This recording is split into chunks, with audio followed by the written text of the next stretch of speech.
कमुक नाम का एक बुद्धिमान राजा था।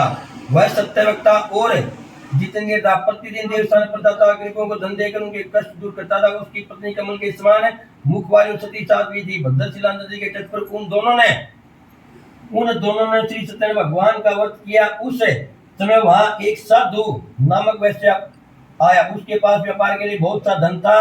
राजा को व्रत करते देखकर वह विनय के साथ पूछने लगा, हे राजन, भक्ति युक्ति से यह आप क्या करें? मेरी सुनने की इच्छा है।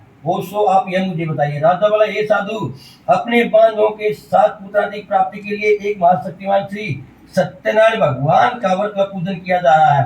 राजा के वचन सुनकर साधु आदर से बोला, हे राजन, मुझसे कर संविधान बताओ, मैं भी आपके कथनानुसार इस व्रत को करूंगा। मेरी भी कोई संतान इससे निश्चय होगी।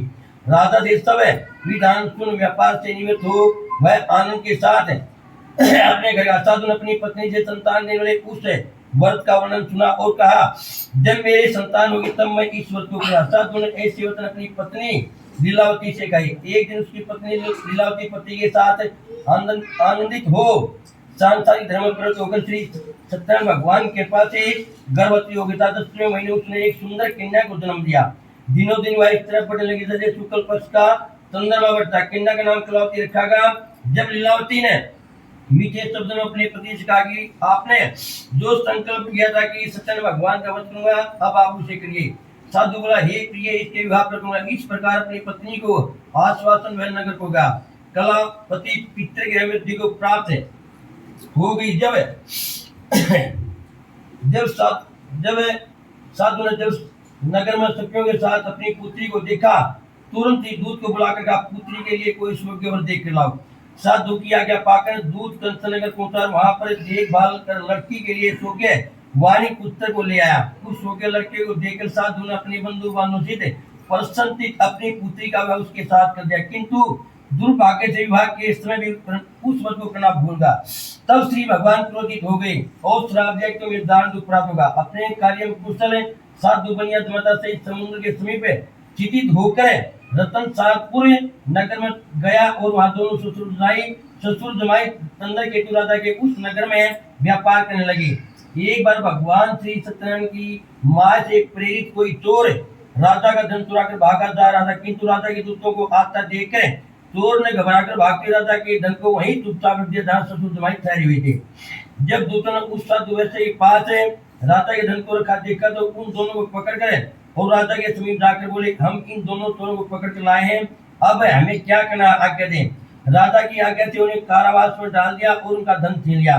श्री सत्यनारायण भगवान के श्राप द्वारा उसकी पत्नी भी घर पर बहुत दुखी हुई और उसके घर में जो धन रखा था चोर चुरा कर ले गए। शारीरिक व मानसिक पीड़ा था। भूख प्यास से अति दुखित हो अंत की चिंता में कलावती एक ब्राह्मण के घर गई। वहां उसने श्री सत्यनारायण भगवान का व्रत होते देखा, फिर कथा सुनी तथा प्रसाद ग्रहण कर रात को घर आई।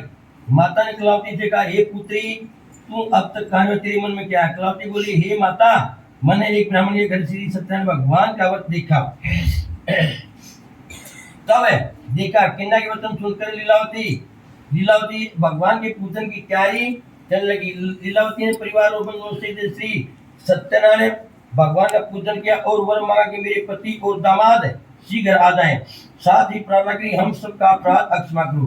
श्री सत्यनारायण भगवान ईश्वर से संतुष्ट हो गए और राजा चंद्र केतु को स्वप्न दर्शन देकर कहा, हे राजन, दोनों वैश्यों को प्रातः ही छोड़ दो और उनका सारा धन जो तुमने लिया उन्हें वापस दे दो, नहीं तो मैं तुम्हारा धन राज्य पुत्रादि नष्ट कर दूंगा। राजा से ऐसा कहकर भगवान अंतर ध्यान हो गए। प्रातः काल राजा चंद्र केतु ने सुबह में अपना स्वप्न सुना। फिर दोनों वाणी पुत्रों का मुक्त करे सब हमें बुला। दोनों ने आते राजा को नमस्कार किया।